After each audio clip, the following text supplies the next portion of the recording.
башчысы Касым-Жомарт Кемелұлы Тоқаевтан бастау алған, Шығыс Қазақстан облысы әкімі Даниал Кенжетаев ақниеті жалғастырған, Қазақстан барысы Семей көлік колледжінің директоры Айбек Нұғымаров жолдаған дана ақын Абай Құнанбаевтың 175 жылдығына арналған челленджге қосыламыз. Аталған челленджді Шығыс Қазақстан облысы техникалық, кәсіптік білім беру ұйымдары мен Ұржар аудандық білім беру мекемелеріне жолдаймыз. 38-ші қара сөз. Күллі адам баласын қорғалатын үш нәрсе бар. Сонан қашпақ керек. Әуелі надандық, екіншісі еріншектік, үшінші залымдық деп білесің. Надандық білім ғылымның жоқтығы. Дүниеде ешбір нәрсе оларсыз біліп болмайды. Білімсіздік хайуандық болады. Еріншектік күллі дүниедегі өнердің дұшпаны. Талапсыздық, жігерсіздік, ұятсыздық, кедейлік бәрі осыдан шығады. Залымдық адам баласының дұшпаны. Адам баласына дұшпан болса, адамнан бөлінеді.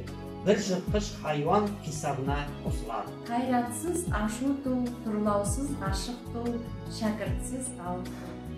Ұшар нәрсе адамның қасиеті.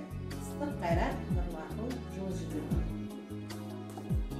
Сен бе жұртқа, тұрса да қанша мақтап, әуретеді ішіне қулық сақтап, өзіңе сен өзіңді алып шығар, еңбегің мен ақылың екі жақ.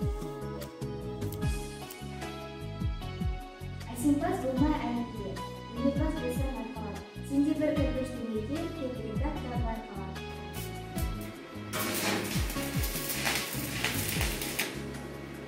Абай атамыз жұмысы жоқтып, тамақты тоқтып, аздырар адам баласын деген.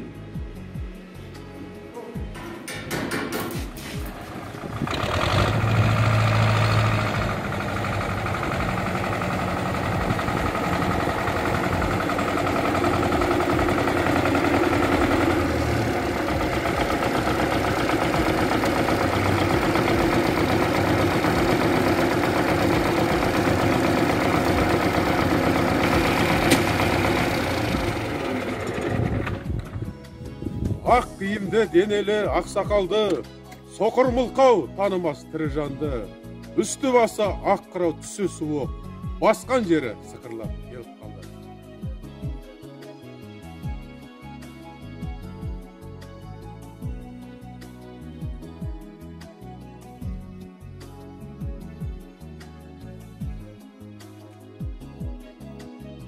Ғылым таппай мақтанба, орын таппай баттанба, құмарланып шаттанба, ойнап босқа күлуге 5 нәрседен қашық бол, 5 нәрсеге асық бол.